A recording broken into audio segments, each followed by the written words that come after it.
إن الحمد لله نحمده ونستعينه ونستغفره ونعوذ بالله من شرور أنفسنا ومن سيئات أعمالنا من يهده الله فلا مضل له ومن يضلل فلا هادي له وأشهد أن لا إله إلا الله وحده لا شريك له وأشهد أن محمدا عبده ورسوله أما بعد فإن خير الحديث كتاب الله وخير الهدي هدي محمد صلى الله عليه وعلى آله وسلم وشر الأمور محدثاتها وكل محدثة بدعة وكل بدعة ضلالة وكل ضلالة في النار. قال الله تبارك وتعالى وإلهكم إله واحد لا إله إلا هو الرحمن الرحيم.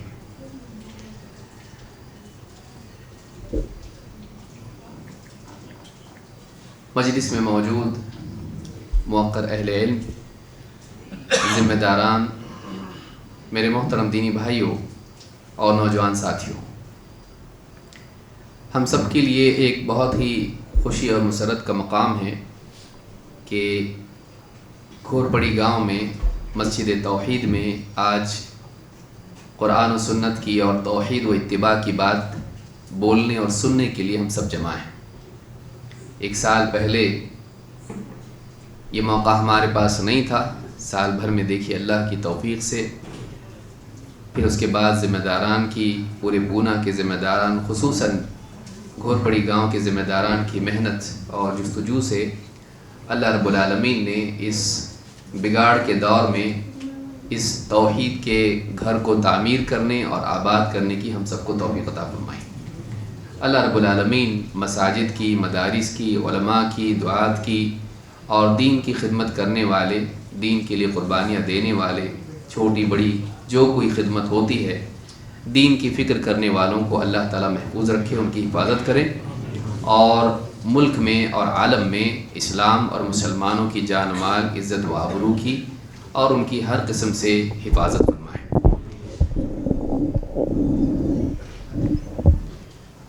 میں گزارش کروں گا کہ جو لوگ بیٹھے ہوئے ہیں آس پاس میں جو خالی تھوڑی سی جگہ بھی ہو اس کو پر کریں تاکہ پیچھے سے جو لوگ باہر کھڑے ہیں ان کے لیے اللہ کے گھر میں آنا آسان ہو جائے۔ بیٹھ کے سنیں گے، مجلس میں شرکت کے اعتبار سے ان کے لیے آسانی پیدا کرنے کا ثواب آپ کو بھی ملے گا۔ اللہ کے نبی صلی اللہ علیہ وسلم فرماتے ہیں خیر المجالس اوسعها، بہترین مجلس وہ ہیں جس میں آنے والوں کے لیے وسعت پیدا کی جائے، ان کے لیے جگہ بنائی جائے۔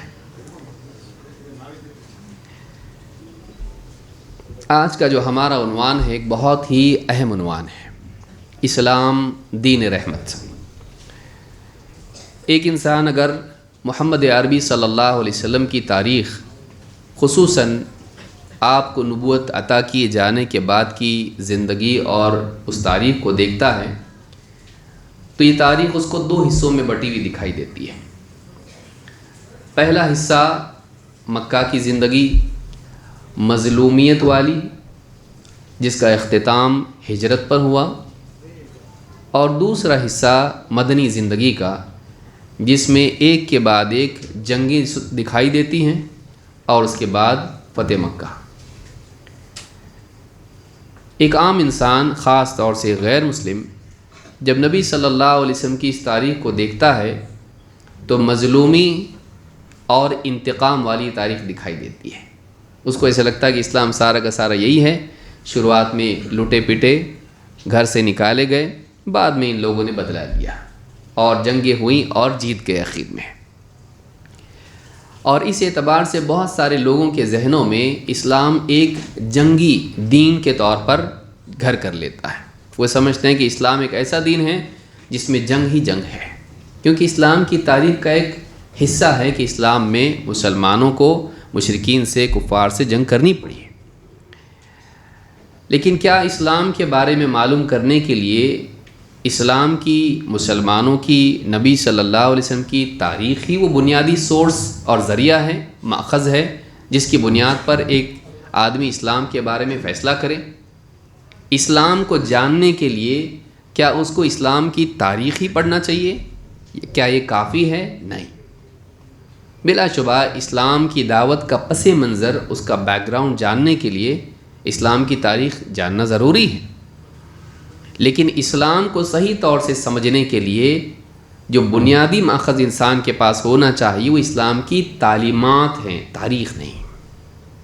اسلام کو سمجھنے کے لیے جو بنیادی ماخذ ہے کہ اسلام کیا سکھاتا ہے، اس کے لیے صرف اسلام کی تاریخ نہیں بلکہ اسلام کی تعلیم دیکھنی پڑے گی کہ اسلام میں سکھایا کیا گیا ہے۔ اور اس کے لیے ہم کو دیکھنا پڑے گا کہ قرآن کریم میں ہم کو اللہ نے کیا حکم دیا ہے، کن چیزوں کو اچھا بتایا، کن چیزوں کو برا بتایا، اور اسی طرح سے اللہ کے نبی صلی اللہ علیہ وسلم نے اپنے قول سے، اپنے عمل سے لوگوں کو کیا کرنے اور کیا نہ کرنے کا حکم دیا، اور آپ نے خود اپنی زندگی میں کس چیز کا اہتمام کیا۔ تو اس بات کو ہمیشہ یاد رکھنا چاہیے کہ اسلام کیا ہے سمجھنے کے لیے اسلام کی تاریخ نہیں، اسلام کی تعلیم دیکھنی پڑے گی۔ اس کو یاد رکھیے، تاریخ کا اپنا ایک فائدہ ہے لیکن وہ اسلام کی معرفت کے لیے کافی نہیں ہے۔ اسلام کو سمجھنے کے لیے اسلام کی تعلیمات کو دیکھنا پڑے گا، اسلام کیا سکھاتا ہے۔ اور آج آپ دیکھیں گے عالمی سطح پر اسلام کے بارے میں بولنے والے اسلام کو بدنام کرنے کے لیے ہمیشہ یہی بات پیش کرتے ہیں کہ اسلام ایک جنگی دین ہے، وہ لوگوں کی جان و مال کا دشمن ہے۔ دیکھو کیسے ہوا، مدینہ میں جنگیں ہوئیں، جو لوگ بتوں کی پوجا کرتے تھے ان کو مسلمانوں نے قتل کیا، اتنی ساری جنگیں ان کی ہوئیں۔ تو اس طرح سے اسلام کو ایک خونخوار دین کے طور پر پیش کیا جاتا ہے، جبکہ ایسا نہیں ہے۔ وہ ایک مجبوری تھی، وہ حالات ایسے تھے، لہٰذا مسلمانوں کو جنگ کا سابقہ پیش آیا اور ان کو جنگیں کرنی پڑی۔ تو وہ جو تاریخ ہے اس میں یہ چیز آپ کو ملے گی، اس کا کوئی انکار نہیں کرتا ہے۔ کسی بھی ملک کی، کسی بھی بادشاہ کی یا کسی بھی قوم کی تاریخ میں آپ کو عموماً جنگ دکھائی دے گی، اس لیے کہ بعض اوقات اپنی حفاظت کے لیے اور دوسروں کی حفاظت کے لیے جنگ پیش آتی ہے۔ لیکن کیا صرف جنگ ہی اس دین کی تعلیم ہے؟ نہیں، وہ ایک خاص تعلیم ہے جو خاص حالات میں جس کا نفاذ ہوتا ہے، اقدامی اعتبار سے ہو یا دفاعی اعتبار سے ہو۔ لیکن اسلام کی باقی تعلیمات کو نظر انداز کر کے اسلام کے صرف جنگی پہلو کو دیکھنا ناانصافی ہے۔ اسلام کی باقی ساری تعلیمات کو نظر انداز کر کے اسلام کی صرف جنگوں کو، اس تاریخ کو دیکھنا اور اسی بنیاد پر اسلام اور مسلمانوں کے بارے میں فیصلہ کرنا، یہ عقل اور انصاف دونوں کے خلاف ہے، جس میں آج عام طور سے ایک میڈیا کا بڑا حصہ ہو یا سیاستدانوں کا بڑا حصہ ہو مبتلا نظر آتا ہے۔ اچھے انٹلیکچوئلز بھی اس بیماری میں مبتلا دکھائی دیتے ہیں، اس لیے کہ بعض اوقات انسان کا دل اگر ایک چیز کو پسند نہیں کرتا ہے تو پھر اس کے تعلق سے منفی چیزوں کو جمع کرنا آسان ہو جاتا ہے، وہ دل کی تسلی کا ایک آسان ذریعہ ہوتا ہے۔ لیکن جو انسان انصاف والا ہے، جو انسان کھلے ذہن والا ہے، جو انسان علم کو اپنے جذبات پر زیادہ اہمیت دیتا ہے، ایسا انسان تحقیق کے میدان میں چاہے بات اپنے موافق ہو، اپنے خلاف ہو، اپنی سوچ کی روشنی میں ہو یا اور کوئی نئی معلومات اس کے سامنے آئیں، اس کے لیے اپنے ذہن کو ہمیشہ کھلا رکھتا ہے۔ یہی کام ایک انسان کو کرنا چاہیے اگر واقعی وہ اسلام کو صحیح طور پر سمجھنا چاہتا ہے تو، نہیں اس کی سزا دنیا میں ملے گی کہ اسلام کو کبھی وہ سمجھ نہیں پائے گا۔ وہ اپنے چشمے سے اسلام کو دیکھ رہا ہوگا، آنکھوں سے نہیں، اس کو رنگ وہی دکھائی دے گا جو چشمے کی شیشے کا ہے، لیکن اسلام کا رنگ وہ زندگی بھر دیکھنے سے محروم رہے گا۔ اسلام کو سمجھنے کے لیے اس کو اپنا یہ چشمہ اتارنا پڑے گا۔ لہٰذا آج کے درس میں ہم اسلام کے خاص پہلو کو سامنے رکھیں گے، اور وہ ہے کہ اسلام دین رحمت ہے، ساری انسانیت کے لیے، مردوں کے لیے، عورتوں کے لیے، بڑوں کے لیے، چھوٹوں کے لیے، اپنوں کے لیے، دشمنوں کے لیے، انسانوں کے لیے، جانوروں کے لیے۔ اسلام ایک ایسا دین ہے جس میں رحمت سارے لوگوں کے لیے عام ہے۔ تو یہ کیا تعلیم ہے اسلام کی، اس کو سمجھنے کے لیے ہم کو، جیسا کہ میں نے شروع میں بتایا، قرآن و سنت کو دیکھنا پڑے گا۔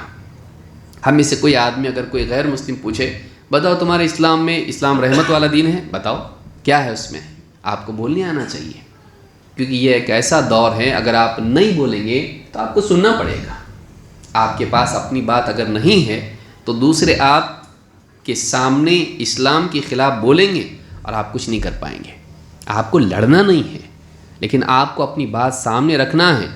10 میں سے کم 2 تو سنیں گے آپ کی بات کو، تو کم سے کم دنیا سے آپ نے 2 لوگوں کا ذہن تو صحیح کیا۔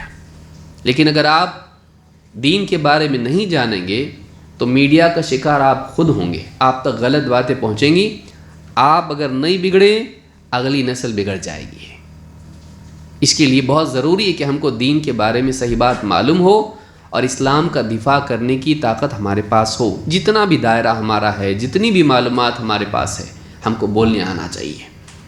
تو سب سے پہلی بات قرآن کریم میں اللہ رب العالمین نے جہاں اپنے معبود ہونے کا ذکر کیا ہے، جو کہ اسلام کی ایک مرکزی تعلیم ہے، وہیں اللہ رب العالمین نے اپنے رحیم ہونے کا بھی ذکر کیا ہے۔ یہ اتنی بڑی بات ہے کہ ہمارا معبود رحیم ہے، رحم کرنے والا ہے۔ آپ عام معبودوں کے بارے میں دیکھیں گے، آپ کو دکھائی دے گا کہ ان کے ہاں آپ کو ایک دم غصے والے، جنگ والے، ہتھیار لیے ہوئے ایسے معبود دکھائی دیں گے۔ اللہ رب العالمین نے اپنا تعارف بندوں کو کرایا اور بندوں کو بتایا کہ اللہ ہی عبادت کے لائق ہے، اللہ کے سوا کوئی عبادت کے لائق نہیں۔ تو وہاں اللہ رب العالمین نے بندوں کو کیا چیز سکھائی کہ اللہ کے بارے میں وہ کیسا مانیں، کیا مانیں۔ اسلام کی بنیادی تعلیم توحید ہے۔ ایک آدمی اسلام میں داخل ہوتا ہے، کیا کہتا ہے سب سے پہلے؟ اشہد ان لا الہ الا اللہ، میں اس بات کی گواہی دیتا ہوں کہ اللہ کے سوا کوئی عبادت کے لائق نہیں، اللہ ہی کی عبادت کرنی چاہیے۔ اس بات کا اقرار کر کے اسلام میں آتا ہے۔ لیکن اسی اقرار کے ساتھ اللہ نے اپنی صفات میں سے بہت ساری صفات اللہ کی ہیں، کن صفات کو بیان کیا؟ اللہ تعالیٰ فرماتا ہے وَإِلَٰهُكُمْ إِلَٰهٌ وَاحِدٌ، تمہارا معبود تو بس ایک معبود ہے، لا الہ الا ہو، پھر اس کو دہرایا، اس کے سوا کوئی عبادت کے لائق نہیں۔ پہلے میں اثبات ہے، دوسرے میں انکار کے اعتبار سے کوئی اور نہیں، صرف اللہ۔ لیکن اللہ کے بارے میں اللہ نے کیا بتایا؟ وہ بہت قدرت والا ہے، سننے والا، دیکھنے والا، بہت ساری صفات اللہ کی ہیں، لیکن کہا هو الرحمن الرحیم، وہ الرحمن ہے، الرحیم ہے۔ معبود ہونے کو جتایا، جہاں توحید کو جتایا، وہیں اللہ تعالیٰ نے اپنے رحمان اور رحیم ہونے کو بھی ذکر کیا۔ اللہ کے معبود ہونے کا مطالبہ کس سے ہے؟ ساری انسانیت سے۔ لہٰذا اللہ کی رحمت کا معاملہ بھی سب سے بیان کیا جا رہا ہے، چاہے وہ ماننے والا ہو یا نہیں ماننے والا، مومن ہو کافر ہو، سب کو یہ اعلان کر کے بتایا جا رہا کہ جس معبود کے بارے میں تم سے مطالبہ کیا جا رہا ہے کہ تم اس کے سوا کسی اور کی عبادت نہیں کرو گے، وہ کیسا ہے؟ بہت غصے والا ہے؟ کیسا ہے؟ تو اللہ کی کچھ خاص صفات میں سے اور خاص صفت کو اللہ نے بیان کیا ہے۔ وہ کیا ہے؟ وہ الرحمن الرحیم۔ الرحمن جو رحم کرنے والا ہیں، الرحیم جو رحم کرتا ہے۔ اس کی صفت ذاتی ہے، وہ رحمان ہے، اس کا نام ہی رحمان ہے، اور وہ بندوں پر رحم کرتا ہے، وہ مخلوقات پر رحم کرتا ہے۔ تو اس کی صفت ذاتی بھی ہے اور اس کی صفت فعلی بھی ہے۔ وہ الرحمن ہے، عمومی اس کی رحمت ہے، سب کے لیے، انسان، جانور، مومن، کافر، سب کے لیے ہے۔ اسی لیے تو بارش برستی ہے، اسی لیے تو ہوائیں سب کے لیے چلتی ہیں، صرف مسلمانوں کے لیے نہیں۔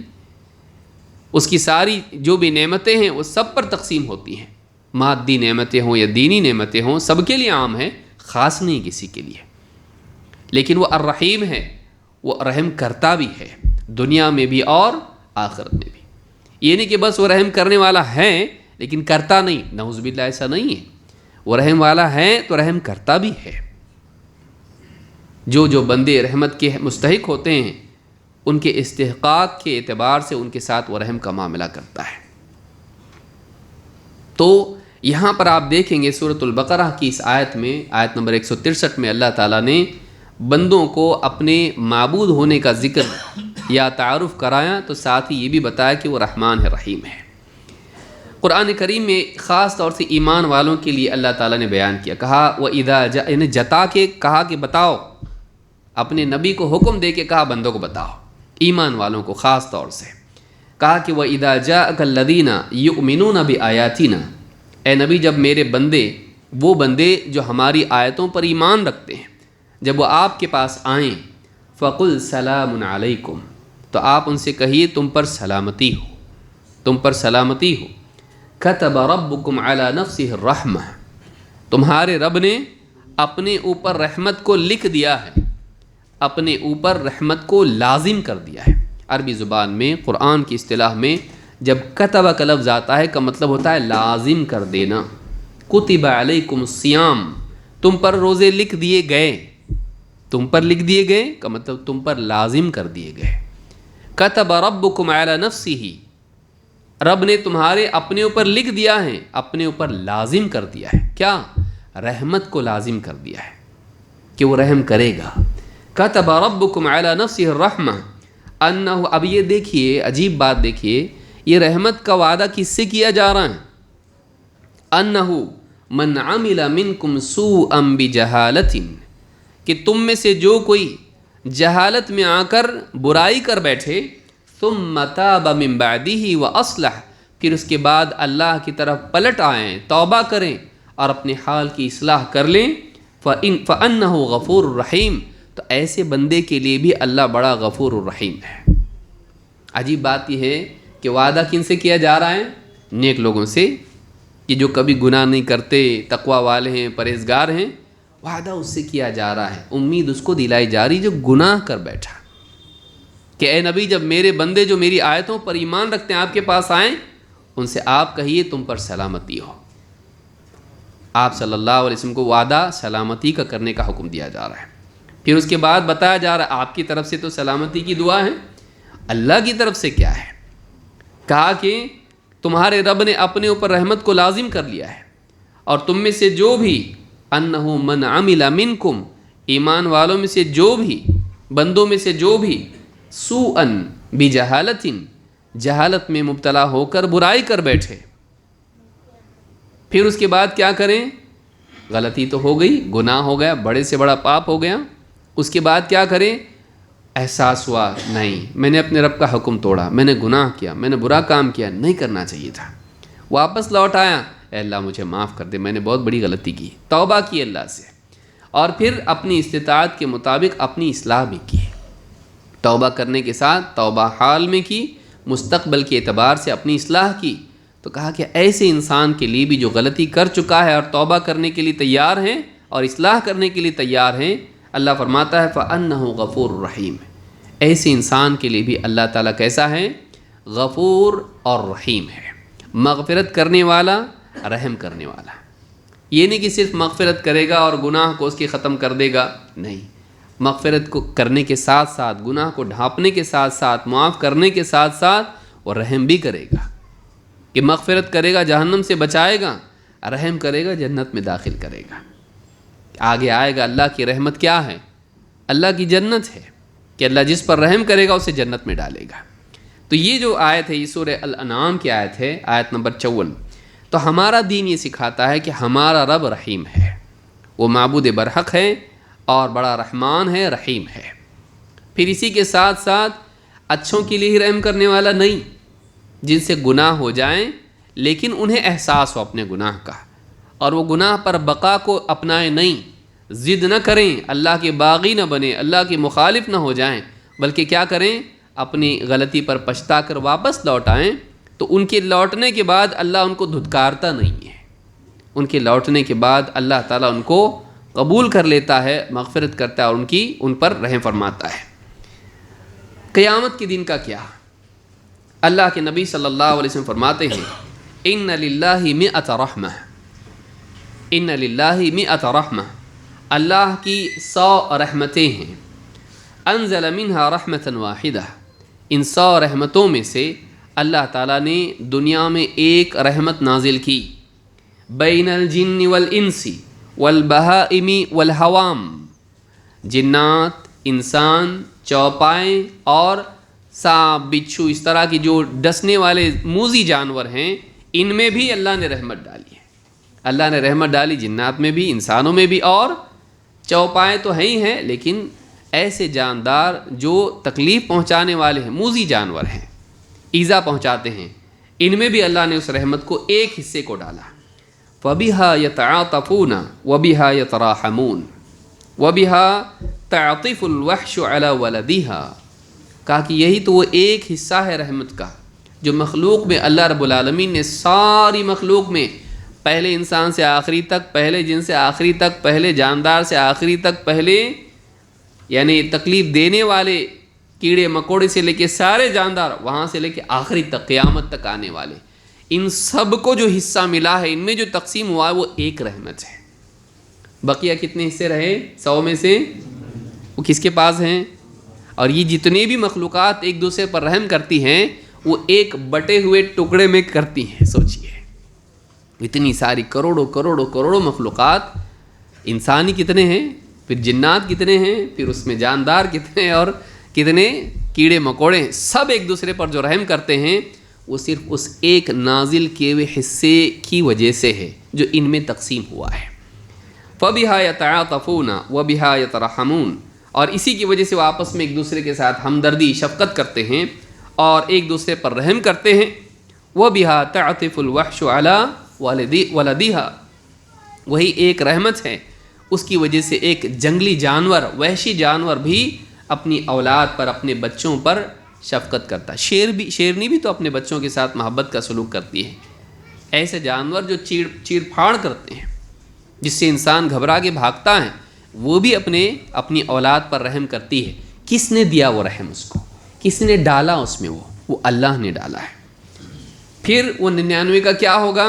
کہا کہ وہ اخر اللہ 99 رحمتاً یرحم بها عبادہ یوم القیامہ، اللہ تعالیٰ نے وہ 99 حصے جو رحمت کے تھے اس کو سنبھال کے رکھا ہے، آخرت میں اللہ تعالیٰ اپنے خاص بندوں پر وہ رحمت نازل کرے گا۔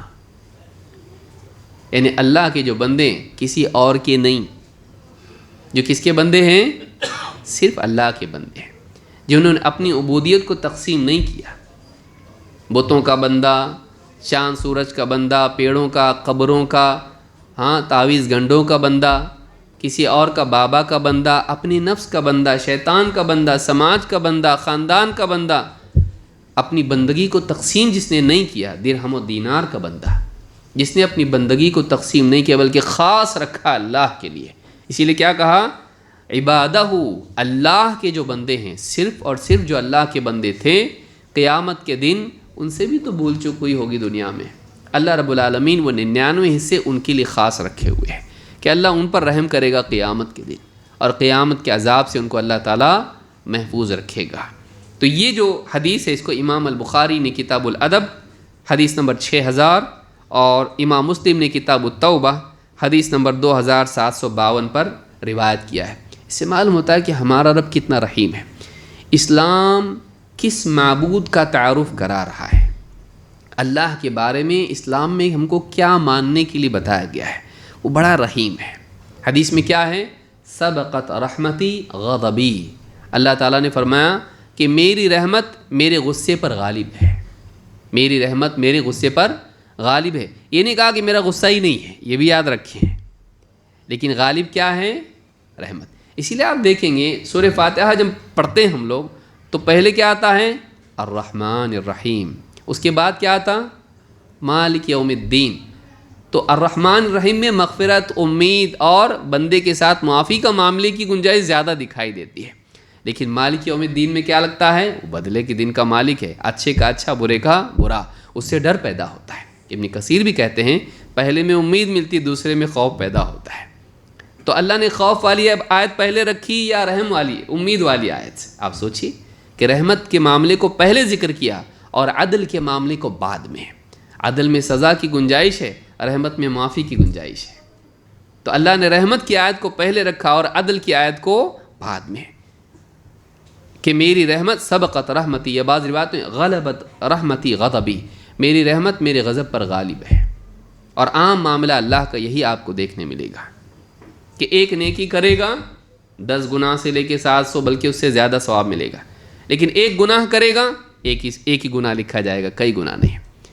نیکی اللہ تعالیٰ اپنی طرف سے ضائع نہیں کرے گا، نہیں کینسل، یہ تم نہیں لیتے ہم اس کو، لیکن گناہ اپنی طرف سے معاف کر دے گا، بغیر توبہ کی بھی، بغیر توبہ کی بھی۔ نیکی سنبھالے گا، بڑھائے گا، گناہ سنبھال کے بڑھائے گا نہیں، جتنا ہے اتنا ہی رہے گا، بلکہ اگر توبہ کر لے زندگی بھر کے گناہ ایک مرتبہ میں سب کو بھی معاف کر سکتا ہے۔ تو یہ اور پھر اس کے بعد نبیوں کو بھیجا، رسولوں کو بھیجا، انسان کے دل میں بھی ایک حصہ رکھا جو روکتا ہے اس کو گناہوں سے. یہ ساری چیزیں اللہ نے کیوں رکھی؟ اللہ تعالیٰ اگر چاہتا کہ بندہ جہنم میں ہی جائے تو یہ ساری چیزیں اللہ آسان نہیں کرتا انسان کے لیے. اللہ نے کتاب نازل کی، انسان کو اللہ نے ہدایت کے، اصلاح کے مواقع دیے. ایک دن نہیں دیا کہ ایک دن میں سدھرا نہیں تو سیدھا ہمیشہ کی جہنم نہیں. یہ عمر دی، بچپن، جوانی، بڑھاپا، تجربہ بڑھتا، عقل بڑھتی، سمجھ آتی، لوگ ملتے جلتے، ٹھوکریں کھاتا، بیمار پڑتا، احساس ہوتا اس کو سدھار کی طرف لے جانے والی چیزیں بھی بہت ہیں دنیا میں. اس کے بعد بھی اگر آدمی اللہ رب العالمین سے قریب نہ آئے تو سب سے زیادہ محروم آدمی یہ ہے. اس کے بعد بھی نہیں جاگے تو یہ زندگی میں یہ آدمی سویا ہوا نہیں، یہ تو موت کی نیند سویا ہوا ہے. اس سے زیادہ آدمی محروم کون ہو سکتا ہے؟ یہ اللہ کی رحمت ہے کہ اللہ نے اتنا سارا انتظام ہم لوگوں کے لیے کیا. نہ صرف مادی نعمتیں بلکہ معنوی اور روحانی نعمتوں کا اللہ تعالیٰ نے ہم پر بارش کر دی. وَآتَاكُم مِّن كُلِّ مَا سَأَلْتُمُوهُ وَإِن تَعُدُّوا نِعْمَتَ اللَّهِ لَا تُحْصُوهَا. اللہ نے سب کچھ جو تم مانگو دے دیا تم کو، اور اگر اللہ کی نعمتیں تم شمار کرنا چاہو نہیں شمار کر سکتے. لیکن آخر میں کیا فرمایا؟ إِنَّ الْإِنسَانَ لَظَلُومٌ كَفَّارٌ. انسان بڑا ظالم ہے، بڑا ناشکرا ہے. ظالم ہے، اللہ کا حق کسی اور کو دیتا ہے، نعمت اللہ کی لیتا ہے، شکر کسی اور کا ادا کرتا ہے. کفار ہے، ناشکرا ہے، لیتا ہے، کھاتا ہے، پیتا ہے، سب لیتا، لیکن کبھی اللہ تعالیٰ کی طرف رجوع کر کے اللہ کا احسان نہیں مانتا، اللہ کی حمد و ثنا نہیں کرتا ہے، بڑا ناشکرا ہے، بلکہ شکایت کرتا رہتا ہے. تو اللہ کے بارے میں اسلام میں سکھایا گیا کہ اللہ کیسا ہے؟ رحیم ہے، اور اللہ کی رحمت اس کے غضب پر غالب ہے. جس کو نبی بنا کر بھیجا وہ کیسے؟ اللہ نے یہ پیغام جس کے ذریعے سے بھیجا وہ کیسے؟ اللہ تعالیٰ قرآن کریم میں فرماتا ہے وَمَا أَرْسَلْنَاكَ إِلَّا رَحْمَةً لِّلْعَالَمِينَ. اے نبی، ہم نے آپ کو سارے عالمین کے لیے رحمت بنا کر بھیجا ہے. عالمین ساری مخلوقات، جن و انس، اور یہ سب جو مکلف مخلوق ہیں ان سب کے لیے شامل ہوتا ہے. سارے عالمین کے لیے آپ کو کیا بنا کر بھیجا؟ رحمت. یعنی اللہ کے نبی صلی اللہ علیہ وسلم کی بعثت، آپ کو بھیجا جانا کس طور پر ہے؟ عذاب کے طور پر بھیجا؟ مصیبت کے طور پر بھیجا؟ کس طور پر بھیجا؟ اللہ نے فرمایا کہ ہم نے آپ کو سارے عالمین کے لیے، یہ نہیں کہا صرف مسلمانوں کے لیے. سوچیے، ہم نے آپ کو سارے عالمین کے لیے، کیونکہ ہمارا رب کون ہے؟ رب العالمین ہے، اور ہمارے نبی کون ہیں؟ رحمت للعالمین. جب وہ سارے عالمین کا رب ہے جس میں سے کوئی مخلوق باہر نہیں جاتی، تو محمد عربی صلی اللہ علیہ وسلم کے بارے میں کیا کہا؟ وَمَا أَرْسَلْنَاكَ إِلَّا رَحْمَةً لِّلْعَالَمِينَ. سب کے ساتھ رحم کا سلوک کرنے والے، رحم کا معاملہ کرنے والے.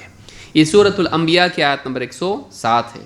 خود اللہ کے رسول صلی اللہ علیہ وسلم نے اپنے بارے میں کیا کہا؟ آپ نے فرمایا انما انا رحمت مہدا. انما انا رحمت مہدا. میں اللہ کی طرف سے تم کو تحفے میں دی ہوئی رحمت ہوں. دو باتیں بیان کی، رحمہ، مہدا. مہدا کا مطلب کیا؟ ہدیہ، جس کو ہم بولتے ہیں مہداتن، ہدیے کے طور پر دیے جانے والی چیز. تو میں رحمت ہوں، لیکن اللہ نے کیا کیا ہے؟ تم کو گفٹ کے طور پر دیا ہے. یہ اللہ کا تحفہ ہے جو ہم کو ملے محمد صلی اللہ علیہ وسلم. یہ ہماری تقدیر ہے، ہماری خوش قسمتی ہے. ہم معلوم نہیں کس گھر میں، کس قوم میں، کس زمانے میں پیدا ہوتے ہیں. اللہ تعالیٰ نے محمد صلی اللہ علیہ وسلم کی امت میں پیدا کیا، اسلام والے گھر میں پیدا کیا، اور ہم کو اسلام کی توفیق دی، توحید کی اور اتباع کی توفیق دی. اس سے بڑھ کے اور کیا چاہیے دنیا میں؟ پیسہ نہیں ملا، جاب نہیں ملا، صحت نہیں ملی، یہ نہیں ملا، یہ سب گھٹیا چیزیں ہیں، یہ کمتر چیزیں ہیں. اصل چیز یہ ہے انما انا رحمت مہدا. میں اللہ کی رحمت ہوں، اللہ کی طرف سے عطا کی ہوئی رحمت ہوں جو تحفے میں تمہیں دی گئی ہے. اس تحفے کی قدر نہیں کرنا تحفہ دینے والے کی ناقدری ہے. اس تحفے کی قدر نہیں کرنا، نبی صلی اللہ علیہ وسلم کی شخصیت اور آپ کی سنت، آپ کی تعلیمات کی قدر نہیں کرنا بھیجنے والے کی ناقدری ہے، جو اللہ کی بھی ناقدری ہے. اگر آپ خود کسی کو تحفہ دے اور اس کی ناقدری کے پھینک دے کہیں پہ اٹھا کے، برا کس کو لگتا؟ تحفے کو. آپ کو لگتا کہ میں نے اتنی محبت سے دیا لیکن اس نے اس کی قدر نہیں کی. تو تحفہ دینے والا ناراض ہوتا ہے. نبی صلی اللہ علیہ وسلم کی قدر اگر ایک مسلمان نہ کرے تو اللہ تعالیٰ اس سے ناراض ہوتا ہے. تو کہا کہ انما انا رحمت مہدا، میں تمہیں بطور ہدیہ دی ہوئی رحمت ہوں۔ اس کو ابن سعد نے اس کو روایت کیا ہے طبقات میں، اور حاکم نے بھی، اور صحیح الجامع الصغیر حدیث نمبر 2345 پر شیخ الالبانی کہتے ہیں کہ حدیث صحیح ہے۔ بلکہ اللہ تعالیٰ نے خود آپ کا تعارف کیسے کرایا؟ اللہ نے فرمایا لقد جاءکم رسول من انفسکم، تمہارے پاس ایک رسول آیا ہے جو تمہیں میں سے ہے، انسان ہو تو انسانوں میں سے انسان ہے، عزیز علیہ ما عنتم، جو چیز تمہارے لیے مشقت اور تکلیف کا سبب ہے اس رسول پر بڑی بھاری ہے۔ جس سے تم کو تکلیف ہوتی ہے یہ رسول کو اس سے تکلیف ہوتی ہے، تمہاری تکلیف دیکھ کر رسول کو دکھ اور پریشانی ہوتی ہے۔ عزیز علیہ ما عنتم، کہ جو چیز تمہیں مشقت میں ڈالے اس سے اس رسول کو تکلیف ہوتی ہے۔ اب دیکھیے محمد صلی اللہ علیہ وسلم کیا کریں کہ اگر مجھے امت پر مشقت کا خوف نہیں ہوتا تو میں نے انہیں حکم دیتا کہ ہر نماز کے لیے مسواک کریں، نہیں دیا حکم۔ کیوں؟ مشقت ہو جائے گی امت پر، نہیں کر پائیں گے، یہ نہیں کر پائیں گے تو گناہ گار ہوں گے، نہیں چاہتے کہ گناہ گار ہوں۔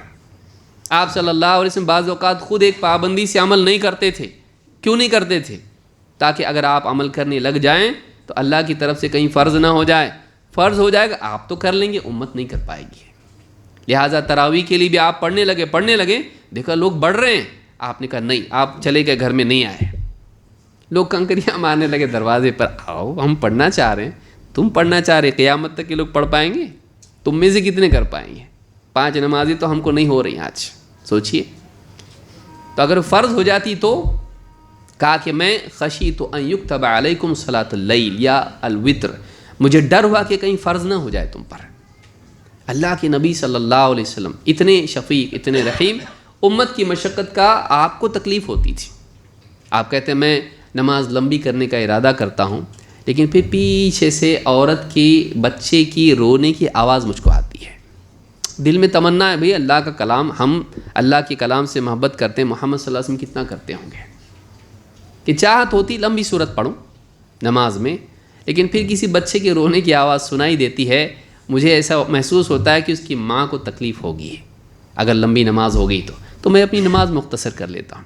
ایک امتی عورت، اس کا بچہ، اس کے رونے سے ماں کو تکلیف ہوگی، یہ تکلیف کس کو ہو رہی پہلے؟ محمد صلی اللہ۔ ماں کو ہوئی کہ تکلیف معلوم نہیں، ابھی بتایا نہیں کسی ماں نے کہ مجھے تکلیف ہو رہی ہے، نماز مختصر کیجئے، کوئی آ کے بولی کبھی نہیں، لیکن آپ کو پہلے سے احساس ہے، کہیں نہ ہو، خواہ کوئی بولے گا تھوڑی نہ، میں خیال رکھوں گا امت کا۔ اب کتنی مثالیں اس کی دی جا سکتی ہیں۔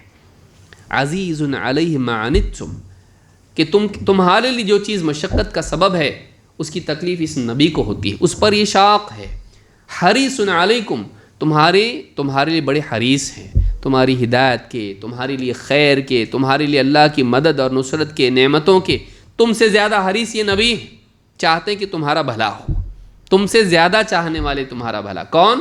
محمد صلی اللہ علیہ وسلم۔ تمہاری تکلیف کی ان کو تکلیف، اور تمہارے خیر، تمہارے نفع، تمہاری کامیابی کی ان کو زیادہ خوشی، ان کی زیادہ چاہ، تم سے زیادہ حریص یہ ہیں، تمہارے لیے نفع اور خیر کے تم سے زیادہ حریص یہ ہیں۔ عزیز علیہ ما عنتم حریص علیکم بالمؤمنین رؤوف الرحیم، اور خاص کر کے ایمان والوں کے لیے بڑے ہی شفقت والے اور بہت ہی رحم کرنے والے ہیں۔ آپ کی رحمت عام ہے لیکن آپ کی رحمت کیا ہے؟ خصوصی طور پر ایمان والوں کے لیے آپ بڑے شفقت والے، اور ایمان والوں کے لیے آپ کیسے ہیں؟ بڑے ہی رحیم۔ محمد صلی اللہ علیہ وسلم کا تعارف اللہ تعالیٰ نے دونوں طور پر کیا، سارے عالمین کے لیے رحمت تو بتایا، لیکن ایمان والوں کے لیے کیا ہے؟ خصوصی طور پر کیا ہیں آپ؟ رؤوف الرحیم ہے۔ اس سورہ التوبہ کی آیت نمبر 128 ہے۔ قرآن کریم اللہ کی کتاب ہے، قرآن کا تعارف اللہ نے کیا کرایا؟ اللہ تعالیٰ قرآن کریم میں فرماتا ہے یا ایھا الناس قد جاءتکم موعظۃ من ربکم وشفاء لما فی الصدور وہدی ورحمۃ للمؤمنین۔ اے لوگو، خطاب مسلمانوں سے ہے یا ساری انسانیت سے؟ یا ایھا الناس، اے لوگوں میں سارے لوگ آتے ہیں، مومن اور کافر سبھی آتے ہیں۔ یا ایھا الناس قد جاءتکم موعظۃ من ربکم، تمہارے رب کی طرف سے تمہارے لیے موعظت، نصیحت آ چکی ہے، یاد دہانی، تنبیہ آ چکی ہے، اور کہا کہ وہ شفاء لما فی الصدور، سینوں میں جو بیماریاں ہوتی ہیں، سینوں میں جو بیماریاں ہوتی ہیں ان بیماریوں کے لیے شفا بھی اس کتاب میں موجود ہے۔ نمبر 1 کیا ہے؟ تمہارے لیے واعظ و نصیحت ہے کہ غلطی میں مبتلا کوئی ہے یا کوئی بگاڑ کی طرف جا رہا ہے، اس کے لیے وارننگ، تنبیہ ہے کہ فوراً ٹھٹر کے صحیح ہو جائے۔ دوسرا یہ، ہاں لیکن کیا کروں، آج تو بچ گیا لیکن کل بچوں گا کہ نہیں، کیونکہ بیماری اندر باقی ہے، ٹیمپرری رک گیا۔ کہا کہ وہ شفاء لما فی الصدور، اس کو پڑھتے رہو، جو بیماری اندر ہے گناہوں کی، خواہشات کی، وہ بیماری کیا ہوگی؟ شک شبہات کی، اس کے لیے قرآن کیا ہے؟ وہ شفاء لما فی الصدور، سینوں میں موجود بیماریوں کے لیے اس میں شفا ہے۔ لیکن پھر کیا کہا؟ وَهُدًى وَرَحْمَةٌ لِّلْمُؤْمِنِينَ، اور یہ کتاب ہدایت ہے اور رحمت ہے ایمان والوں کے لیے۔ جو اس کتاب پر ایمان رکھتے ہیں یہ ان کے لیے رہنمائی ہے، کیونکہ وہی تو اس کتاب کی باتوں پر ایمان رکھتے ہیں اور مانتے ہیں اس کو۔ جو مانتا ہے وہی چلے گا اس کے بتائے ہوئے راستے پر، جو نہیں مانتا ہے وہ راستہ ادھر بتا رہی وہ جائے گا ادھر۔ تو ایمان والا اس کے لیے اس میں رہنمائی ہے۔ زندگی کے مسائل چاہے وہ کسی بھی اعتبار سے ہوں، عقیدے کے مسائل ہوں، عمل کے مسائل ہوں، اخلاق کے ہوں، معاشی مسائل ہوں، سماجی ہو، سیاسی ہوں، ان سارے مسائل میں رہنمائی، اگر صحیح رہنمائی مل سکتی اس کتاب میں ہے۔ وَهُدًى وَرَحْمَةٌ، اور رحمت ہے یہ کتاب۔ یہ رحمت ہے اس اعتبار سے بھی کہ دکھ کے حالات میں جب پڑھو گے سکون ملے گا، اللہ سے قرب، اللہ کی نصرت کے وعدے، انبیاء کے واقعات، اللہ کی رحمت کی باتیں اس میں سن کے تمہارے لیے امید پیدا ہوگی دکھ کے حالات میں، پریشانی اور تنگی کے حالات میں۔ اور پھر اس کو پڑھنے سے، اس کے راستے پر چلنے پر تمہارے لیے دنیا اور آخرت میں اللہ رب العالمین کی رحمت کے راستے بھی کھل جائیں گے، دروازے کھل جائیں گے۔ تم دنیا میں بھی اللہ کی رحمت کے حقدار بنو گے اور آخرت میں بھی۔ وَهُدًى وَرَحْمَةٌ لِّلْمُؤْمِنِينَ، کس کے لیے؟ لیکن ایمان والوں کے لیے۔ مانو رحمت کے حقدار بن جاؤ گے۔ یہ سورہ یونس کی آیت نمبر 57-58 ہے۔ یہ اسلام ہے، یہ جس میں بتایا گیا اللہ کیسا؟ رحمت والا، محمد صلی اللہ علیہ وسلم کیسے؟ رحم والے، رحمت للعالمین۔ اور جو کتاب دے کر ہم کو قیامت تک کے لیے ہم کو جو رہنمائی کے لیے کتاب دی گئی ہے، یہ بھی کیا ہے؟ یہ رحمت والی کتاب ہے جو رحمت کے دروازے ایک انسان کے لیے کھولتی ہے۔ اور آگے بڑھتے ہیں۔ اب تعلیمات میں آپ دیکھیے قرآن و سنت کی جو تعلیمات ہیں ان میں ہم کو کیا سکھایا گیا ہے۔ اللہ کے نبی صلی اللہ علیہ وسلم فرماتے ہیں ارحموا ترحموا، بچوں کو بھی یاد کرا سکتے ہیں اور خود بھی یاد کر سکتے ہیں ہم لوگ۔ ارحموا ترحموا، تم رحم کرو تاکہ تم پر رحم کیا جائے۔ ارحموا ترحموا، ترحموا جزا کے طور پر ہے کہ تم رحم کرو تاکہ تم پر رحم کیا جائے۔ واغفروا یغفر اللہ لکم، تم دوسروں کو معاف کر دو، ان کے گناہ کو، ان کو سزا مت دو بلکہ اس کے اوپر پردہ پوشی کر دو۔ واغفروا، کیونکہ غفر عربی زبان میں یہ معاف کر کے ڈھانپنے کے لیے آتا ہے عربی زبان میں، اسی لیے مغفر کا لفظ آتا ہے ہیلمٹ کے لیے۔ کیوں؟ وہ سر کو دشمن کے حملوں سے تلوار سے بچاتی ہے تو وہ ڈھانپ دیتی ہے، تو غفرہ جو ہے اس کے لیے آتا ہے۔ واغفروا یغفر اللہ لکم، تم دوسروں کی مغفرت کر دو اللہ بھی، تاکہ اللہ بھی تمہاری مغفرت کر دے۔ تم رحم کرو دوسروں پر، کیا ہوگا؟ تم پر رحم کیا جائے گا۔ یعنی اب اس میں بتایا کس پہ رحم کرو؟ خالی مسلمانوں پر کرو؟ نہیں، اس میں عام رکھا گیا، اس میں کسی کی طرف اشارہ نہیں کیا کہ فلاں پہ رحم کرو، خاندان والوں پہ رحم کرو، اپنے ہی لوگوں پہ رحم کرو، نہیں، اس میں عام چھوڑا گیا کہ تم سب پہ رحم کرنے والے بنو۔ ارحموا، تم رحم کرنے والے بنو، رحم کرو، ترحموا، تاکہ تم پر رحم کیا جائے۔ معلوم ہے کہ اللہ کی رحمت کو پانے کا راستہ یہ بتایا گیا ہے کہ ایک انسان جو رحمت کی صفت اللہ تعالیٰ نے اس کے دل میں رکھی ہے وہ دوسروں پر نچھاور کرے، وہ دوسروں پر رحم کرنے والا بن، مخلوق پر رحم کرے تاکہ اللہ اس پر رحم کرے، خالق اس پر رحم کرے۔ اور دوسروں کی غلطیاں ہوں گی، آدمی رحم کیوں نہیں کرتا؟ نہیں وہ اچھا نہیں، اس نے ایسا کیا میرے ساتھ میں، اس لیے میں اس کا ایسا کر رہا۔ کہا کہ معاف کرو، ان کی مغفرت کرو۔ کیوں؟ کیونکہ اگر اس سے تمہارے حق میں اگر کوتاہی ہوئی ہے تو تمہاری بھی تو اللہ کے حق میں کوتاہیاں ہیں۔ اگر تم چاہتے ہو کہ اللہ تم کو معاف کرے کوتاہیوں کے باوجود، تم بھی اس کو معاف کرو۔ تو کہا کہ واغفروا یغفر اللہ لکم، تم دوسروں کو معاف کر دو اللہ بھی، تاکہ اللہ بھی تم کو معاف کرے۔ امام احمد نے اور اسی طرح سے امام البخاری نے الادب میں اور امام البیہقی نے شعب الایمان میں اس کو روایت کیا ہے۔ صحیح الجامع صغیر حدیث نمبر 897، حدیث صحیح ہے۔ اور آگے بڑھتے ہیں، اس میں اور صراحت ہے کس پر رحم کرنا ہے۔ اللہ کے نبی صلی اللہ علیہ وسلم فرماتے ہیں الراحمون یرحمہم الرحمن، رحم کرنے والے، الراحمون رحم کرنے والے، رحمان انہی پر رحم کرتا ہے جو رحم کرنے والے ہیں۔ رحمان رحم کرنے والوں پر رحم کرتا ہے۔ تینوں لفظ دیکھیے آپ، تینوں لفظ رحم والے ہیں۔ الراحمون یرحمہم الرحمن، رحم کرنے والوں پر رحمان رحم کرتا ہے۔ ارحموا من فی الارض یرحمکم من فی السماء، میم کے جزم کے ساتھ ہے۔ ارحموا من فی الارض، جو زمین میں ہیں۔ کون ہے زمین میں؟ خالی ہمارے گھر والے، رشتہ دار، جماعت والے، مسلمان۔ ارحموا انسان، ارحموا من فی الارض، زمین میں جو بھی ہیں تم ان پر رحم کرو۔ کیا ہوگا اس کا بدلہ، تم کو ملے گا کیا؟ کہا یرحمکم من فی السماء، وہ جو آسمان پر ہے وہ تم پر رحم کرے گا، وہ جو آسمان پر ہے وہ تم پر رحم کرے گا۔ تم زمین والوں پر رحم کرو، آسمان والا تم پر رحم کرے گا۔ اس حدیث میں اس بات کی تعلیم ہے کہ ایک مسلمان کو سارے عالم کے لیے رحمت والا ہونا چاہیے، نبی صلی اللہ علیہ وسلم کی اقتداء میں، کیونکہ آپ بھی سارے عالمین کے لیے کیا ہیں؟ رحمت بنا کر بھیجے گئے۔ تو ہمارے لیے اتباع کس کی ہے؟ محمد صلی اللہ علیہ وسلم کی۔ جب آپ سب کے لیے رحمت ہے تو مسلمان کو بھی آپ کی اتباع میں کیا ہونا چاہیے؟ سب کے لیے رحم کرنے والا بننا چاہیے، اپنی حیثیت کے اعتبار سے۔ ویسا تو نہیں ہو سکتا، لیکن اپنی حیثیت کے اعتبار سے کہ جتنا ہماری طاقت ہے، ہم کو جہاں تک ہمارا دائرہ ہے، لوگوں کے لیے رحم والا بننا چاہیے۔ امام احمد، ابو داؤد، ترمذی اور حاکم نے اس کو روایت کیا ہے۔ صحیح الجامع صغیر میں حدیث نمبر 3552 پر شیخ الالبانی کہتے ہیں یہ حدیث صحیح ہے۔ اسلام میں جہاں عمومی رحمت کی تعلیم ہے، وہیں خاص خاص لوگوں سے بھی رحمت کی تعلیم ہے، جن کا ہم پر حق ہوتا ہے اور جو رحمت کے بہت زیادہ مستحق ہیں۔ جن میں سب سے پہلے کون آتا ہے؟ ماں باپ۔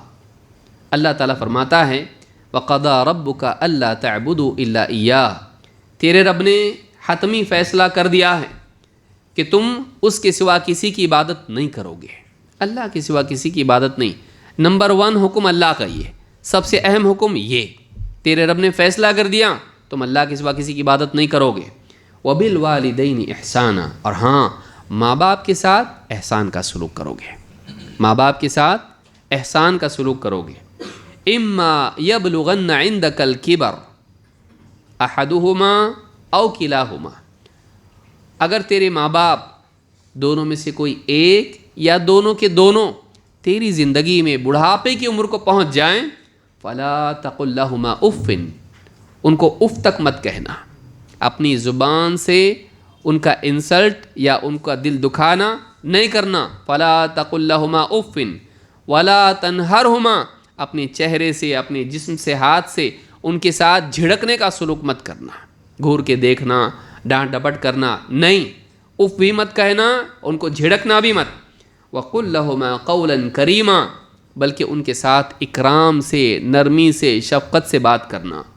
وَاخْفِضْ لَهُمَا جَنَاحَ الذُّلِّ مِنَ الرَّحْمَةِ، اپنے یعنی تواضع کے بازوؤں کو رحمت سے ان کے لیے جھکائے رکھنا۔ یعنی 2 چیزیں تیرے اندر ہونی چاہیے، ایک تواضع اور دوسری رحمت۔ ان کے مقابلے میں گھمنڈ نہیں، نرمی، چھوٹا بن کے رہ۔ ان کے مقابلے میں ظلم و زیادتی نہیں، غصہ نہیں، ان کے مقابلے میں کیا؟ رحمت۔ جب علماء نے کہا کہ جب پرندہ جو ہے اپنے چوزے کو سمیٹتا ہے تو اپنے بازوؤں کو ایسے جھکا کے سمیٹ لیتا ہے۔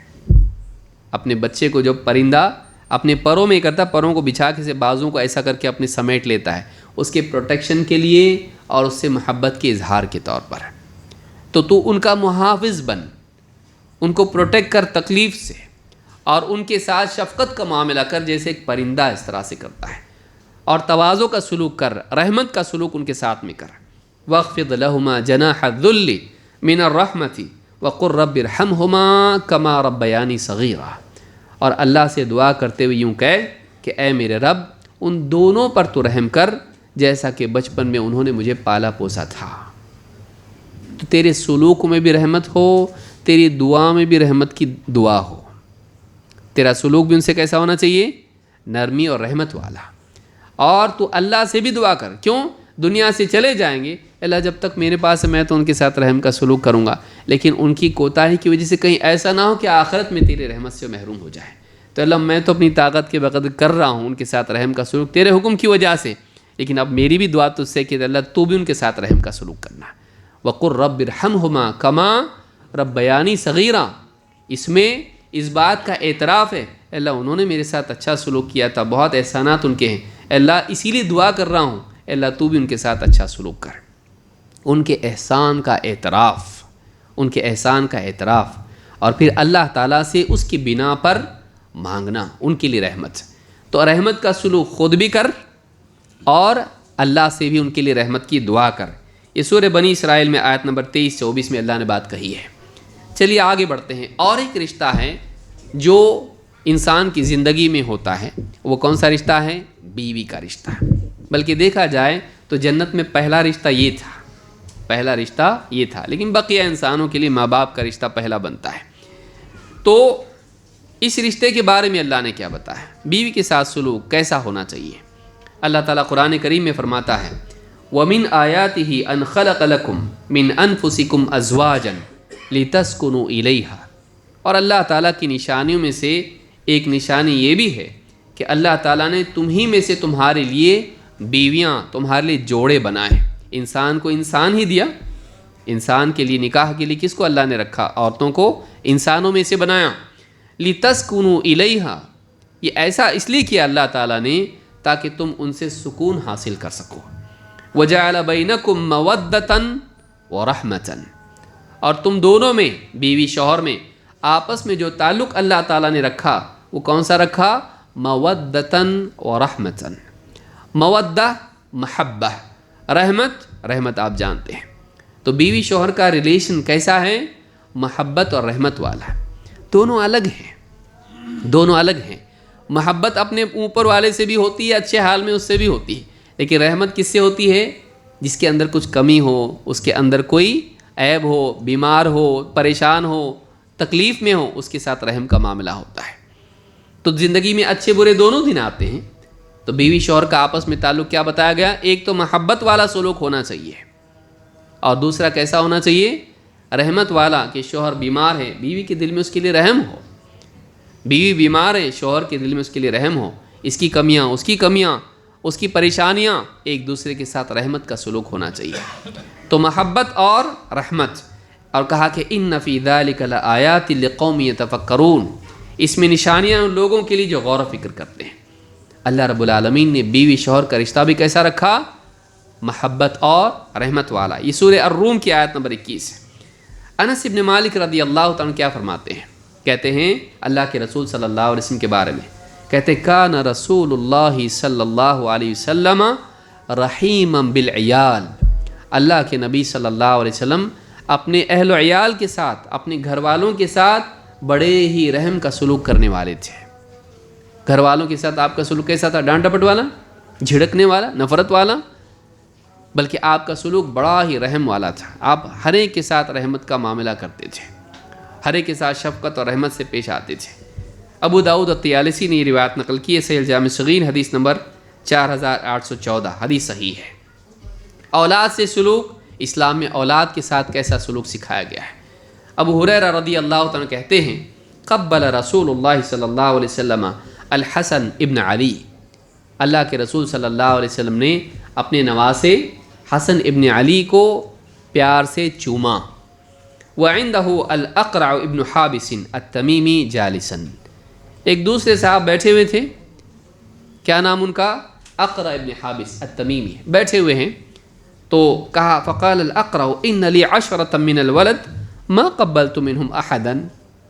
عرب لوگ تھوڑے جنگ والے لوگ تھے، ان کے یہاں سختی جو ہے، مردانگی وہ بڑی چیز مانی جاتی تھی، اور وہ لوگ نرمی والی چیزوں سے تھوڑا بچتے تھے، کیونکہ وہ لوگ جنگجو لوگ تھے، اور اس میں عام طور سے یہ مزاج پایا جاتا تھا۔ اللہ کے نبی صلی اللہ علیہ وسلم کو دیکھ کے کہا، پیار کر رہے بچے کو، چوم رہے ایک دم، کہا کہ میرے 10 بچے ہیں، کبھی ان کو ایسے چوما نہیں میں، میرے 10 بچے ہیں، میں نے کبھی ان کو اس طرح سے بوسہ نہیں دیا، پیار نہیں کیا۔ فنظر الیہ رسول اللہ صلی اللہ علیہ وسلم، آپ نے ان کی طرف دیکھا اور آپ نے کہا ثم قال من لا یرحم لا یرحم، جو رحم نہیں کرتا اس پہ رحم نہیں کیا جائے گا۔ یہ رحمت ہے کہ انسان اپنی اولاد سے شفقت کا سلوک کرے۔ تو کتنا بھی بہادر ہو مارکیٹ میں، گھر پہ آ کے شفقت والا سلوک کر، کتنا بھی بڑا جنگجو سپہ سالار ہو، گھر پہ جا کے تو کیسا ہونا چاہیے گھر والوں کے لیے؟ شفقت والا، نرم والا۔ لیکن بعض لوگ کیا سمجھتے ہیں، گھر پہ جا کے ایک دم باس کی طرح رہنا چاہیے، جاتی سب میں ایک دم ڈر پھیل جانا چاہیے، ایک دم گھر کے اندر کیا ہونا چاہیے، ڈر کا ماحول۔ نہیں، اللہ کے نبی صلی اللہ علیہ وسلم ایسا نہیں کرتے تھے۔ آپ کا ڈر ڈنڈے کی وجہ سے نہیں، آپ کے باوصول ہونے کی وجہ سے ہونا چاہیے۔ سمجھ میں آ رہی بات؟ پھر ڈنڈا ٹوٹ گیا تو آپ کی پٹائی ہے پھر، تو اس میں بعض اوقات بچے بڑے ہو جاتے نہیں سنتے۔ پھر آپ کا رعب ایسا ہو، آپ کی اصولوں کی وجہ سے، آپ کی شفقت کی وجہ سے، آپ کا دل توڑنے سے بچے ڈرے ہیں، تو ایسا اگر ہوگا تو آپ دیکھیے اللہ کے نبی صلی اللہ علیہ وسلم کا ایسے ہی معاملہ تھا کہ حضرت عائشہ رضی اللہ تعالیٰ، ساری بیویاں بھی آپ دیکھیے، ایک مرتبہ ناراض ہو گئے آپ صلی اللہ علیہ وسلم، بیویوں کی بھی ڈیمانڈ تھی بیچاری، ایک مہینہ گزر جاتا تھا، گھر میں کھانے کو نہیں رہتا تھا، شکایت کر دی بیویوں نے کہ کیا ایسا چل رہا ہم لوگوں کا۔ آپ صلی اللہ علیہ وسلم بہت ناراض، یہ گھر ایسا نہیں ہونا چاہیے، دوسرا گھر ہو تو ٹھیک، لیکن اس گھر میں دنیا کی وجہ سے کھانے پینے اس کی شکایت یہ گھر میں نہیں ہونا چاہیے، فقر و فاقے میں ہی چلے گئے گھر۔ ناراض ہو گئے اللہ کے نبی صلی اللہ علیہ وسلم، جا کے بیٹھ گیا الگ، لوگوں میں مشہور یہ ہو گیا کہ طلاق دے دی اللہ کے نبی صلی اللہ علیہ وسلم نے، روا راٹ شروع، سب بیویاں رو رہی ہیں اپنے اپنے گھروں میں، کمروں میں، پریشان ہو گئے۔ اللہ کے نبی صلی اللہ علیہ وسلم نے سب کو اختیار دے دیا، 2 میں سے ایک چنو، دنیا چاہیے، جو چاہیے دے دلا کے تمہاری چھٹی کر دیتا ہوں، جاؤ الگ، اور اگر میں چاہیے تو پھر میرے ساتھ ویسا رہنا پڑے گا جیسے حال میں اللہ رکھے۔ کیا چنا بیویوں نے؟ سوچئے بیوی نے کیا چنا۔ یعنی بہت سارے لوگ جو بتاتے ہیں نا کیسا نکاح کر دیے، حضرت عائشہ کا کم عمر تھیں اور کیسا نکاح ہو گیا، زبردستی باپ نے کر دیا اور نبی صلی اللہ علیہ وسلم بھی راضی ہو گئے، لڑکی کا کیا؟ جاہل لوگ ہیں یہ۔ اللہ کے نبی صلی اللہ علیہ وسلم نے اختیار دے دیا تھا، رہنا ہے رہو، جانا ہے جاؤ، موقع ہے تم لوگوں کو، اور دے کے ایسا بھی نہیں بھیجوں گا، سب کچھ دے دلا کے تم کو بھیجوں گا۔ گیا کوئی؟ ان کو کیا چاہیے تھا؟ پیسہ، آزادی؟ ان کو چاہیے تھا اللہ کے نبی صلی اللہ علیہ وسلم، جو آپ کے ساتھ کچھ وقت گزار لیتا تھا، وہ ہمیشہ آپ کے ساتھ رہنا پسند کرتا تھا، اتنا زیادہ کہ بیویوں میں کمپٹیشن ہوتا تھا، پسند نہیں کرتے تھے کہ ادھر زیادہ رہیں میرے پاس کم، اس لیے آپس میں ان میں ایک دوسرے سے کھینچم تانی ہوتی تھی۔ تو کیسی شخصیت ہوگی اللہ کے نبی صلی اللہ علیہ وسلم کی؟ تو یہ شخصیت جو ہے آپ صلی اللہ علیہ وسلم کی تھی۔ تو کہتے ہیں کہ آپ نے دیکھا اور کہا جو رحم نہیں کرتا اس پہ رحم نہیں کیا جائے گا۔ معلوم ہوا کہ اسلام کی تعلیم یہ ہے کہ ایک انسان اپنے بیوی بچوں سے کیسا ہو؟ رحم کا سلوک کرنے والا ہو۔ ڈسپلن اپنی جگہ ہے لیکن رحمت کا سلوک عام ہونا چاہیے۔ امام البخاری نے کتاب الادب حدیث نمبر 5997، اور اسی طرح سے امام مسلم نے کتاب الفضائل حدیث نمبر 2318 پر اس کو روایت کیا ہے۔ بلکہ بیٹیوں کے ساتھ میں خاص طور سے رحمت کی تعلیم اسلام میں ہے۔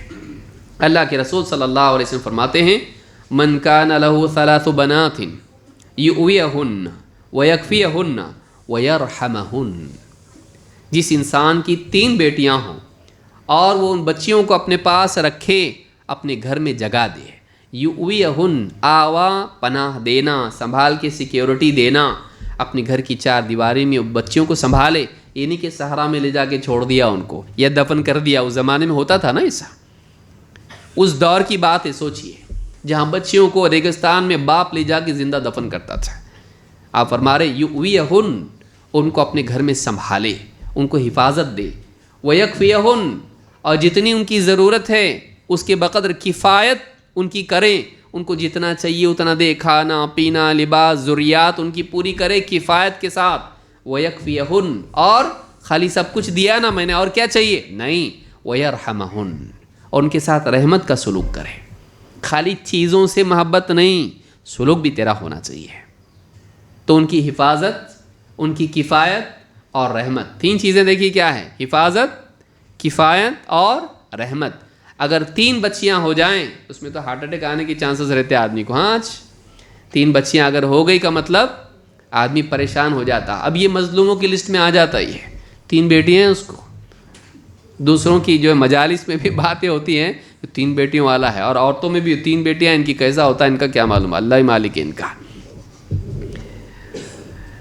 تو کہا کہ جب یہ 3 چیزیں ان کے ساتھ میں کرے, کہا فقد وجبت لہ الجنت البتہ, اس کے لیے جنت لازم ہو گئی, پکی پکی پکی, اس کے لیے پکی ہوگی جنت, جائے گا ہی جائے گا وہ جنت میں.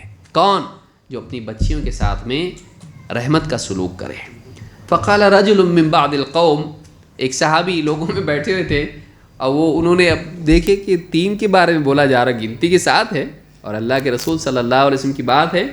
تو فقال رجل من بعض القوم, ایک آدمی نے کہا وثنتین یا رسول اللہ, اللہ کے 2 ہو تو 3 نہیں ہے, 2 ہے, 2 ہوں گی ان کے پاس شاید, یا انہوں نے سوچا کہ 2 والے محروم رہ جائیں گے. تو کہا اللہ کے رسول اگر 2 ہو تو, کہا وثنتین 2 تو بھی, 2 تو بھی. تو آپ نے کیا کہا, 2 بیٹیاں تو بھی اس کے لیے. بلکہ ایک روایت میں 1 کی بھی آئی ہے, یعنی جس کے گھر میں بیٹی ہو اور وہ بیٹی کے ساتھ رحمت کا سلوک کرے, اس کی ضروریات پوری کرے, اس کو محفوظ رکھے سارے شرور سے, بے دینی سے بھی, بھیڑیوں سے بھی, اور ہر قسم کی پریشانی سے بچایا اپنی بچی کو. تو کیا کہا, اس کے لیے یقیناً جنت لازم ہو گئی.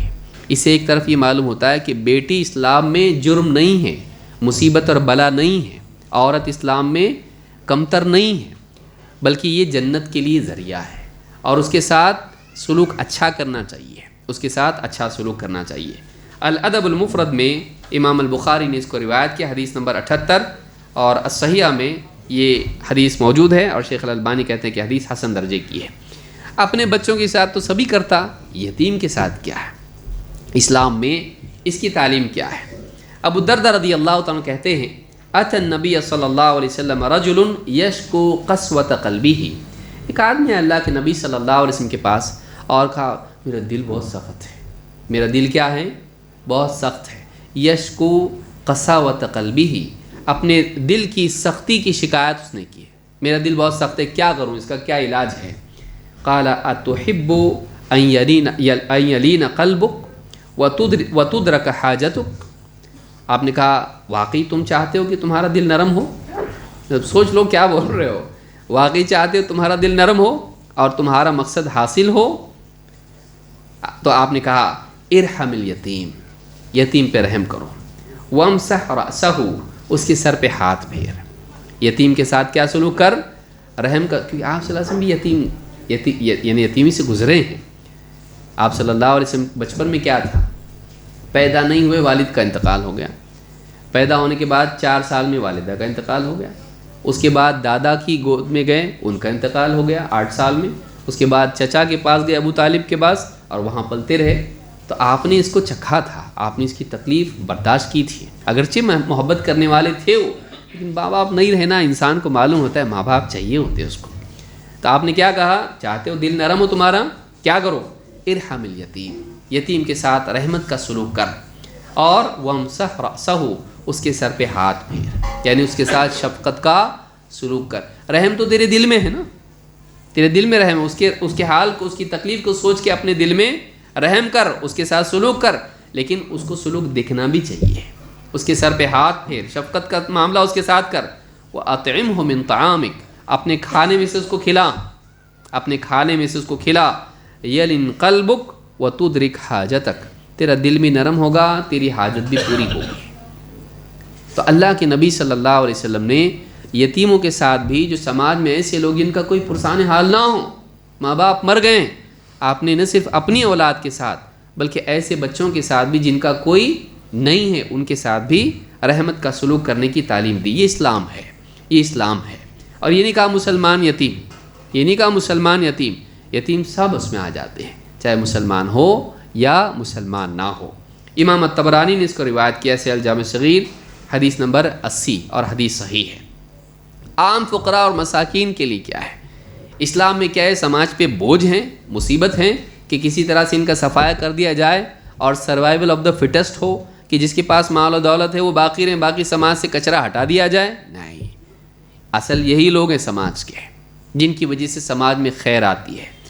اللہ کے نبی صلی اللہ علیہ وسلم کے صحابی ہیں ابو ہریرہ رضی اللہ تعالیٰ عنہ، کہتے ہیں قال رسول اللہ صلی اللہ علیہ وسلم، ابھی حدیث کو سنیں، احتجت النار والجنہ، جہنم میں اور جنت میں حجت ہوئی، ڈیبیٹ، ان کے اندر کیا ہوا؟ ان کے اندر حجت ہوئی۔ فقالت هذه يدخلني الجبارون والمتکبرون، جہنم کہنے لگی میرے اندر بڑے بڑے لوگ آنے والے ہیں، میرے اندر نہیں نا، جہنم کہنے لگی کہ میرے اندر جبار اور متکبر، بڑے جابر اور بڑے گھمنڈ والے بڑے بڑے لوگ جو ہوں گے، بادشاہ اور نہ جانے کون کون، وہ سب میرے اندر آنے والے ہیں، یعنی بڑے لوگ میرے پاس آنے والے ہیں۔ اور فقالت هذه، جنت نے کیا کہا؟ يدخلني الضعفاء والمساکین، میرے ہاں سب کون آنے والے؟ کمزور اور مسکین لوگ آنے والے ہیں۔ جنت میں کون آئیں گے؟ کمزور اور مسکین۔ فقال اللہ عز وجل لهذه، اللہ تعالیٰ نے کیا کہا؟ جہنم سے کہا انت عذابی، تو میرا عذاب ہے، انت عذابی اعذب بک من اشاء، میں تیرے ذریعے سے جس کو چاہوں گا عذاب دوں گا۔ وقال لهذه، اور جنت سے کہا انت رحمتی، تو میری رحمت ہے، ارحم بک من اشاء، ارحم بک من اشاء، میں جس پہ چاہوں گا تیرے ذریعے رحمت کروں گا، رحم کا معاملہ کروں گا۔ وَلِكُلِّ وَاحِدَةٍ مِّنكُمَا مِلْؤُهَا، اور تم میں سے ہر ایک کے لیے بھرنے کے لیے بندے میرے پاس ہیں۔ یہاں بھی لوگ جائیں گے اور یہاں بھی جائیں گے، کوئی خالی نہیں رہے گی، نہ جنت خالی رہے گی نہ جہنم۔ جنت میں جانے والے بھی لوگ ہوں گے اور جہنم میں جانے والے بھی لوگ ہوں گے۔ تو کہا کہ جنت کیا ہے؟ اللہ کی رحمت ہے، اللہ تعالیٰ جس پر رحم کرنا چاہے گا آخرت میں اس کو کہاں ڈالے گا؟ جنت میں۔ لیکن کون جائیں گے اس میں؟ کون جائیں گے؟ دنیا میں جن کو کوئی پوچھتا نہیں تھا، چپ چاپ مسجد میں آتے تھے، نماز پڑھتے تھے، ذکر اذکار کرتے تھے، کونے میں بیٹھ کے تلاوت کرتے تھے، بیمار ہے، پریشان ہے، فقر و فاقے میں ہے، لاک ڈاؤن میں تھے، کھانے کو نہیں مل رہا، بچوں کو کچھ نہیں، کپڑے نہیں، جاب نہیں، کوئی پوچھتا نہیں ان کو کیسے بھائی کیسے ہیں، نہیں پوچھتا کوئی ان کو۔ مر گئے تو جنازے میں بھی زیادہ لوگ نہیں، راتوں رات ہو گئی موت، کوئی پوچھنے والا بھی نہیں، SMS پہ کوئی پہنچنے والا بھی نہیں، مر گئے، لوگوں نے مل کے اندھیروں میں دفن کر دیا ان کو، ہے کہ نہیں ہے پتہ بھی نہیں چلا۔ ایسے جو لوگ ہیں جن کو سماج میں جن کی قیمت نہیں مانی جاتی ہے، جاہل سماج میں، ایسے سماج میں جس پہ اہمیت ان کی نہیں ہوتی ہے، کوئی بہت بڑا ان کا یوگدان نہیں ہوتا ہے، بہت بڑا ان کا کوئی مقام نہیں ہوتا ہے، لوگ تاج نہیں ہوتے، ایسے جو لوگ ہیں جو اجنبی پیدا ہوتے ہیں اجنبی مر جاتے ہیں، تکلیف اور مصیبت میں پیدا ہوتے اسی حال میں دنیا سے چلے جاتے ہیں، ان کا کرنے کے لیے کسی کا کوئی گولڈ میڈل کسی کو نہیں ملتا۔ ایسے لوگ جو سیدھے سادے غریب بیچارے پریشان حال، کوئی سائیکل ریپیئر کرنے والا، کوئی ہاتھ گاڑی ڈھکیلنے والا، کوئی ایسا، وہ غربت میں جیے، غربت میں مرے، ایسے جو لوگ ہوتے ہیں سماج ان کو اہمیت نہیں دیتا۔ کیا ہمارا رب ایسا ہے؟ نہیں۔ اللہ نے کیا کس کو ذکر کیا؟ کہا کہ تیرے ذریعے سے میں جس پر چاہوں گا رحم کروں۔ کون جائے گا اس کے اندر؟ جنت کو معلوم ہے کون جائے گا، کون جائے گا؟ کہا کہ میرے اندر سب ضعفاء مساکین آنے والے ہیں، کمزور، بیمار، پریشان، تکلیف میں رہنے والے، مسکین، جاب نہیں، کھانے کو نہیں، پہننے کو نہیں، پائبند اس کے اتنے کہ کوئی دیکھ کے مسکرائے اس کو، دیکھو کیا فیشن ہے کیا چچا کیا پہنے تم، ایسے لوگ ہیں جو غربت اور فقر و فاقے میں جینے والے، ان پر اللہ کی رحمت ہوگی آخرت میں۔ دنیا میں کسی نے رحم کیا نہیں کیا معلوم نہیں، لیکن آخرت میں اللہ اپنی رحمت سے ان کو محروم نہیں کرے گا۔ اسلام میں ان لوگوں کی بھی قدر ہے، اسلام میں ان لوگوں کا بھی مقام ہے، بلکہ بہت اونچا مقام ان لوگوں کا ہے کہ اللہ کا جنت کا وعدہ ان کے لیے پکا ہے، چاہے دنیا میں ان کو ملا ہو یا نہ ملا ہو۔ اس حدیث کو امام البخاری نے تفسیر القرآن میں، صحیح بخاری میں حدیث نمبر 4850، اور امام مسلم نے کتاب الجنت و صفت نعیمہا و اہلہا میں حدیث نمبر 2846 پر اس کو روایت کے الفاظ مسلم کے ہیں۔ اس سے معلوم ہوتا ہے کہ اسلام میں ان لوگوں کے لیے بھی رحمت کا معاملہ ہے جن پر دنیا میں کسی نے رحم نہیں کیا، جن کو دنیا میں محرومی کا سابقہ پیش آیا۔ آپس میں اہل ایمان کے لیے بھی کون سا رشتہ بتایا گیا ہے؟ رحمت والا۔ اللہ کے نبی صلی اللہ علیہ وسلم فرماتے ہیں مثل المؤمنین